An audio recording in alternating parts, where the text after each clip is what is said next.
Ons weet seker almal wat is 'n survival kit.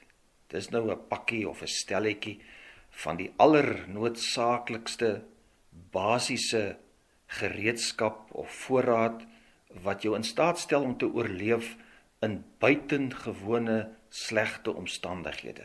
Dis nou as jy erg in die moeilikheid beland. Soos byvoorbeeld as jy in die woestyn verdwaal, of as jou 4x4 daar diep in die bos jou in die steek laat, of miskien as jy jouself op 'n vlot in die oop see bevind. Ja, so 'n survival kit bestaan uit die basiese behoeftes om aan die lewe te bly. So 'n survival kit is klein en kompak. Dit bevat die minimum heel noodsaaklikste items. 'n Survival kit is iets anders as 'n hele vragmotor vol noodvoorraad. Nee, dit is iets wat maklik hanteerbaar is en jy kan dit oral met jou saamneem. Nou, daar is ook iets soos 'n geestelike survival kit. Die apostel Paulus voorsien hier aan die einde van die eerste brief aan die Tessalonisense so survival kit. Dis kort en kragtig, maklik om te onthou en jy kan dit oral met jou saamneem. En dis baie noodsaaklik. Ons almal het dit nodig, want jy weet, en jy sou dit self beleef het al, God se kinders beleef dikwels buitengewone omstandighede van swaar kry.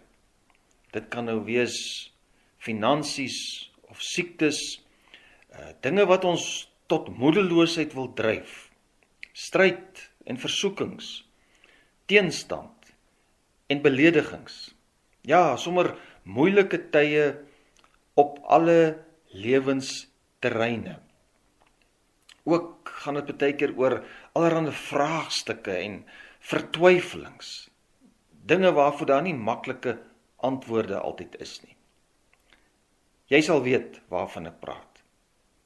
En weet jy, dis juis in sulke tye, veral, wat ons moet konsentreer op die basiese noodsaaklike beginsels, die survival kit, wat Paulus hier vir ons uitlê aan die einde van 1 Tessalonisense 5. Onthou net weer, dis spesifiek bedoel vir kinders van God, mense wat alreeds aan Jesus behoort. So as jy nie 'n kind van God is nie, wel, dan moet ek jou teleurstel, dan gaan hierdie goed nie vir jou sin maak nie. So kom ons kyk 'n bietjie spesifiek in detail na die survival kit wat Paulus hier vir ons voorsien. Vers 16. Wees altyd bly. Let wel, altyd. Nou, dis dalk vir jou 'n verrassende en 'n vreemde opdrag vir mense wat in die moeilikheid is en juis sukkel om as Christene te oorleef. Maar weet jy, dis uiters belangrik. En Paulus praat nie hier net vanuit 'n teoretiese ivoortoring nie. Nee, Paulus self het in die harde werklikheid geleer dat blydskap en swaar kry saam kan gaan. Dit kan nie net saamgaan nie, dit moet saamgaan. Dit is absoluut noodsaaklik. Jy ken die voorbeeld van toe hy self en Silas daar in die tronk in Filippi was en hulle in die nag met hulle stikkend geslaane, vernielde liggame lofliedere tot eer van God gesing het. En jy weet wat het verder gebeur. Maar nou, miskien wonder jy steeds, is dit nie dalk 'n half 'n belaglike, onrealistiese opdrag nie, kom dit nie dalk neer op skynheiligheid nie. As ek nou in hierdie moeilike omstandighede bly gaan wees, is dit nie 'n valse blydskap wat ek gaan voorhou nie. Weet jy, die feit is, as jy al ontdek het wie Jesus regtig is, as jy al besef het dat hy sy lewe vir jou aan die kruis gegee het en die pad vir jou oopgemaak het na die paradys, as jy al beleef het dat hy jou sonde vergeef het, weet jy, dan het jy altyd rede om eg en opreg bly te wees, vol vreugde, ook in die donkerste omstandighede, ook al is daar hartseer op jou gesig en trane in jou oë, want jy sien, dit gaan nie hier oor 'n blydskap wat emosie is, wat op my gevoelens berus nie. Dit gaan oor 'n vaste blydskap oor wie Jesus is. 'n Blydskap in Jesus. En jy ken daardie gedeelte waar Paulus ook aan die Filippense hieroor skryf. Verbly julle altyd in die Here. Ek herhaal, verbly julle. Dit bring ons by die tweede stuk gereedskap in die survival kit. Bid sonder ophou. Nou natuurlik oor gebed kan mens baie praat en dalk praat ons juist te veel daaroor en bid te min. Net so kortliks, hier gaan dit nou nie oor spesiale tye van gebed elke dag wat ook beslis noodsaaklik is nie. Hier gaan dit, lyk my eerder daaroor dat ons gedurig in gesprek met ons hemelse Vader sal wees. In kontak met hom sal wees. Soos iemand gesê het, gebed gaan nie oor die beweging van ons lippe nie, maar ons harte wat voortdurend opgehef word, ingestel is op ons Vader. Anders gestel, ons moet biddend leef en beweeg, terwyl ons besig is met ons dagtaak, maar ook wanneer ons ontspan, en juis ook, en veral ook, in daai moeilike tye, in daai donker, swaar tye wat ons beleef. Jakobus herinner ons ook daaraan, as iemand van julle swaar kry, moet hy bid. En dan die derde een, wees in alle omstandighede dankbaar. Want dit is God se wil vir julle in Christus Jesus. Ja, hier kry ons weer 'n verrassing. In alle omstandighede. En juist daarom kan ons sê, dit is deel van die survival kit. Juist in die omstandighede van swaar kry. Juist in daardie moeilike krisistye. Jy kan sien hoe hierdie dinge wat Paulus noem oorvleuel, blydskap, gebed, dankbaarheid, dit gaan alles saam. Onthou net, geliefde, hier is 'n opdrag. Dit word nie net hier gestel as 'n moontlikheid van, jy kan miskien dankbaar wees nie. Nee, dis 'n baie belangrike opdrag wat ek nie mag ignoreer nie, want Paulus beklemtoon, dit is God se wil vir julle in Christus Jesus. So dit kom daarop neer, wanneer ek hierdie slegte tye, hierdie ellende, hierdie moeilikheid en rampe beleef, moet ek in gehoorsaamheid doelbewus kies om dankbaar te wees. Ongeag my situasie, my gevoelens en my vrese. Miskien kan ek net hier 'n kort persoonlike getuienis gee. Op 'n stadium, toe ons as gesin in Koppies in die Vrystaat gebly het ek aflewerings gedoen, melkaflewerings in Johannesburg en Pretoria. En daar op 'n keer in Pretoria, nadat ek by 'n plek die aflewering gedoen het, kom ek skielik agter dat my bestuurderslisensie soek is. Ek het dit in my boesak, hempsak gedra en skielik besef ek het nie meer hierdie lisensie nie.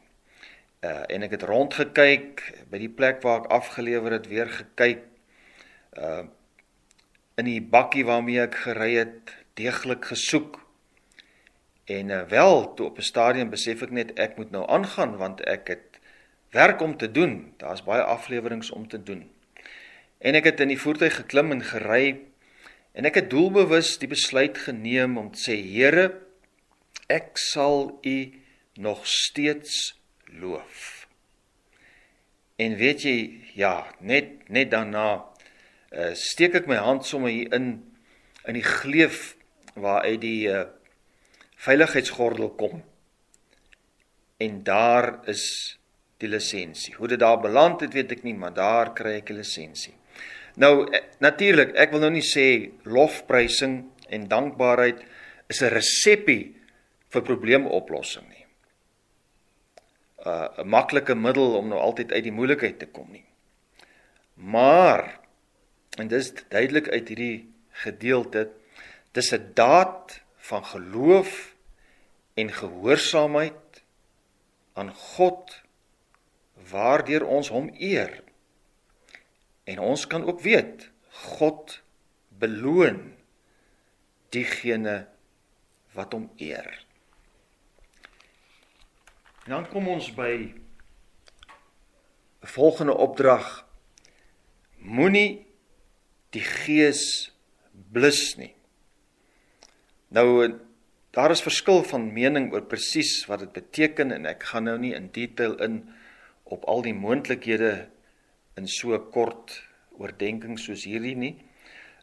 Ons kan wel sê in Efesiërs 4 vers 30 kry ons 'n soortgelyke opdrag, en bedroef nie die Heilige Gees van God, deur wie julle met die oog op die dag van bevryding verseël is nie. Moenie die Heilige Gees bedroef, hartseer maak, en hier kry ons dit dan nou uitblus nie.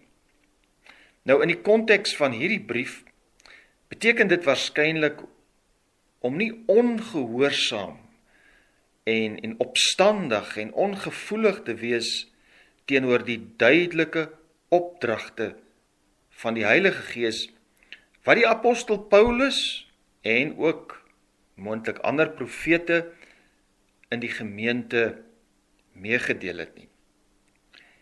En een van die opdragte wat Paulus baie beklemtoon het hier in die gemeente, kry ons in hoofstuk 4 vers 3, want dit is God se wil dat julle heilig moet leef, dat julle sal weerhou van onsedelikheid.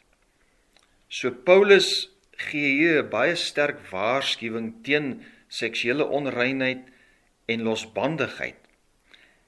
En dan gaan hy aan, daar in vers 7, hy sê, God het ons tog nie tot onreinheid geroep nie, maar tot heiligheid.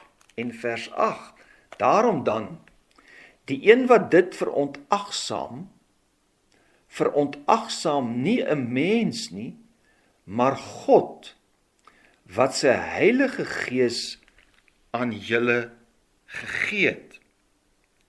So as 'n mens hierdie opdrag tot reinheid ongehoorsaam is, of dit weerstaan, dan weerstaan 'n mens God, en spesifiek die Heilige Gees wat in ons woon. So jy kan sien hoe sluit dit aan by die opdrag, moenie die Gees blus nie. En dis baie belangrik, want jy sien, juis in moeilike tye, wanneer ons hierdie krisistye beleef, hierdie buitengewone omstandighede, kom daar die versoeking na ons toe om te sê, die Here het my vergeet, Kyk hoe swaar gaan dit. Ja, wat, ek gaan nou maar sommer leef volgens my eie sondige begeertes, net soos ek wil, want die Here gee dan nou nie vir my om nie. Pas op, dis 'n baie gevaarlike leuen van die Satan. Hy wil jou verlei om in opstand te kom teen die Gees se opdragte, soos ons dit spesifiek in die woord kry, en so die Gees uit te blus en te bedroef. So die praktiese kort kern boodskap hier is, moenie toegee, juis in moeilike tye, aan die versoeking om die Heilige Gees ongehoorsaam te wees nie. Dit bring ons by die volgende saak, wat 'n omstrede saak is. Die volgende opdrag is, moenie profeseë geringskat nie, maar ondersoek alle dinge, behou die goeie.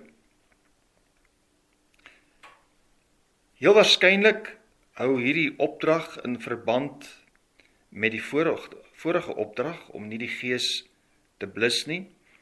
Weereens is daar verskil van mening en kan ek nie nou op al die detail ingaan nie.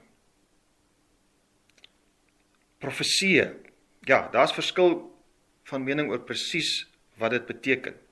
Wat ons wel kan sê, die essensie van profesie is die bekendmaking van God se wil vir ons lewens.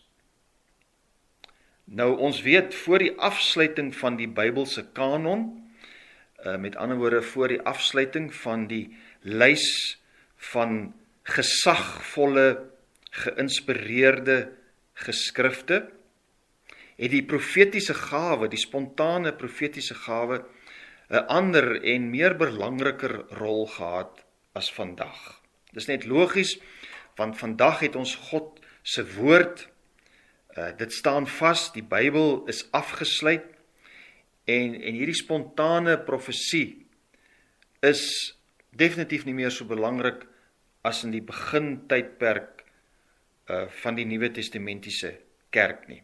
Nou, daar is meningsverskil daaroor, maar die basiese punt hier is, nog steeds, maak erns met die boodskap, of boodskappe wat jy van ander gelowiges ontvang. In ons konteks spesifiek, die boodskap wat ons in die kerk kry uit die woord, die verkondiging van die woord, wat mos nou ook spesifiek genoem word, die profetiese woord, waarvan Petrus ook praat. So as ek dit kan prakties maak, wat beteken dit vir ons? Konkreet. Moenie, veral in moeilike tye, jou onttrek van die invloed, die raad en die bemoediging van medegelowiges in die gemeente van die Here nie. En spesifiek dan ook die erediens, waar die profetiese woord van God vir ons uitgelê word nie. En dan baie belangrik, as die woord vir ons uitgelê word, op watter manier nou ook al, moenie als net sommer goedsmoeds aanvaar nie, ondersoek en toets dit. En wel, ja, hoe doen mens dit? Mens toets elke boodskap wat jy hoor, aan die geheel boodskap van die woord, die geheel konteks van die Bybel, en ook die getuienis van die kerk van alle eeue, die geheel getuienis, soos ons dit byvoorbeeld kry, sê nou maar in die apostoliese geloofsbelijdenis. Maar wees oop vir die boodskap wat die Here aan jou bring, deur sy kerk. Net so voetnota, hierdie vers Ondersoek alle dinge en behou die goeie, veral die eerste gedeelte, ondersoek alle dinge, sal jy weet, word baie dikwels misbruik deur mense wat nou maar sommer enige iets wil doen. Hulle sê, ons kan nou maar alles uittoets, al die sonde, alles wat vir ons lekker lyk, en ja, ons kan nou maar moedswillig wees en alles uitprobeer, maar dan laat hulle gewoonlik die tweede deel uit, behou die goeie. Dis natuurlik 'n moeswillige uitleg wat teen die konteks ingaan. En dis veral ignorering van die laaste opdrag. Want wat sê die laaste opdrag? Vermy elke vorm van boosheid. Dis 'n basiese waarheid wat ons altyd saam met ons moet neem en altyd moet gehoorsaam. Bly weg van alles wat verkeerd is. En weer eens, in tye van swaar kry, is die versoeking nog groter om ons hoop te stel op onsuiwer bronne en metodes. Byvoorbeeld, as mense finansiële nood ervaar, dan oorweeg hulle dit maklik om nou maar skelm te wees en dinge onder deur die tafel te doen. Of as mense worstel met 'n ernstige, bedreigende siekte, is die versoeking groot om hulle tot duister, okkultiese middele te wend. Ja, in moeilike tye is daar erge versoekings wat op ons afstorm. En daarom is dit 'n basiese bestanddeel van die Christense survival kit. Bly absoluut weg van wat verkeerd is. En weet jy, dit sluit so mooi aan by Paulus se kragtige bemoediging wat ons daar in 2 Timoteus 2 vers 19 kry, waar hy sê, en dis nou ten spyte van al hierdie dwalinge, sê, maar tog staan die fundament van God stewig. Met hierdie inskripsie: die Here ken diegene wat aan hom behoort, en laat elkeen wat die naam van die Here aanroep, die rug op ongeregtigheid keer. Weereens, bly weg van alles wat verkeerd is. Maak nie saak hoe moeilik jou omstandighede nie. Geliefde, jy wat nou op hierdie oomblik in moeilike omstandighede verkeer, ek wil jou bemoedig. Moenie moed verloor nie, maar maak daagliks gebruik van hierdie raad wat Paulus gee. Dis eintlik meer as raad, dis opdragte, dis die allernoodsaaklikste survival kit vir die Christen. Mag die Here jou seën. Amen.